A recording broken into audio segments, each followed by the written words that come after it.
AP రాజధాని ఏది? ఏపీకి ఒక్క రాజధాని అమరావతి మాత్రమేనా? లేక మూడు రాజధానుల పరిపాలన అమరావతి నుంచి జరుగుతోందా? లేక విశాఖ నుండా?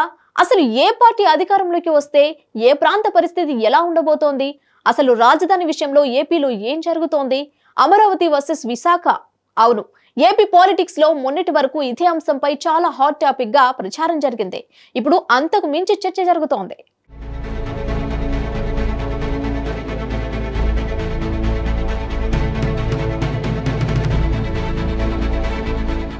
అసలు ఏ మాత్రం మరో ఆలోచన లేకుండా తాము గెలిస్తే రాజధానిగా అమరావతి మాత్రమే ఉంటుందని తేల్చేసింది టీడీపీ, జనసేన, బీజేపీ కూటమి.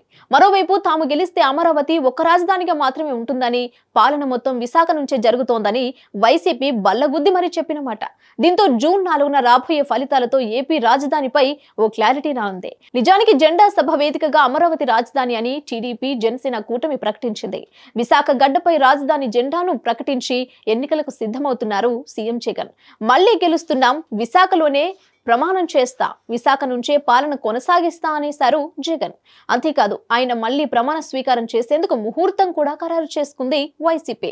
జూన్ 9న వైజాగ్ లో మరోసారి జగన్ ప్రమాణ స్వీకారం చేస్తారని ఆ పార్టీ నేతలు చెప్తున్నారు. ఇదంతా చూస్తుంటే ఎవరెన్ని అడ్డంకులు సృష్టించినా విశాఖను పరిపాలనా రాజధానిగా చేయాలనేదే తమ టార్గెట్ గా కనిపిస్తోంది.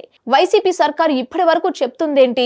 అమరావతిని శాసన రాజధానిగా కొనసాగిస్తూ విశాఖను పరిపాలనా రాజధానిగా, కర్నూలును న్యాయ రాజధానిగా చేయాలని ఇప్పటికే దీనికి సంబంధించిన బిల్లును ప్రవేశపెట్టారు. అయితే టీడీపీ దీనిని కోర్టుకు వెళ్లి అడ్డుకుంది. అయినా కూడా జగన్ తన నిర్ణయాన్ని వెనక్కి తీసుకోలేదు. మూడు ప్రాంతాలు అభివృద్ధి చెందాల్సిందే అంటున్నారు.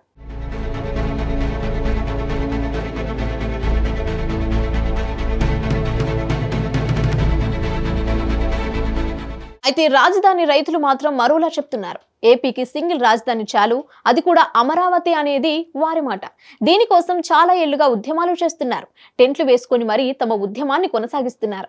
వీరికి ఫుల్ సపోర్ట్ చేస్తున్నారు టీడీపీ, జనసేన నేతలు. దీంతో వివాదం అమరావతి వర్సెస్ విశాఖగా మారింది. ఎన్నికల ముందే ఎవరి స్టాండ్ ఏంటో క్లియర్ కట్ గా ప్రజల ముందు పెట్టారు ఇరు పార్టీల నేతలు.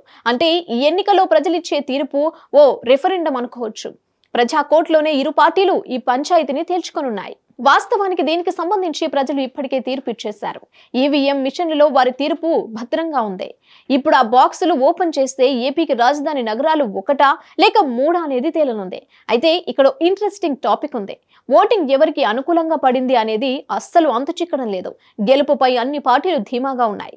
గెలుపు మాదంటే మాదంటున్నాయి. ఇదే ఇక్కడ కాస్త ఆశ్చర్యంగా అనిపిస్తోంది. వైసీపీ ఏమో ఏకంగా ప్రమాణ స్వీకారోత్సవ వేదికను కూడా ఖరారు చేసుకుంది. టీడీపీ ఏమో సీఎంగా ప్రమాణ స్వీకారోత్సవం చేసింది చంద్రబాబు నాయుడే అని, ఎన్నికల తర్వాత వైసీపీ అడ్రస్ గల్లంతే అంటోంది. అయితే ఎవరు చెప్పింది నిజం, ఎవరు చెప్పేది అబద్ధం? ఏపీకి ఏకైక రాజధాని అమరావతి మాత్రమేనా, లేక మూడు రాజధానుల్లో అమరావతి ఒకటిగా ఉంటుందా? ఈ ప్రశ్నలన్నింటికీ సమాధానం జూన్ 4న తేలనుంది.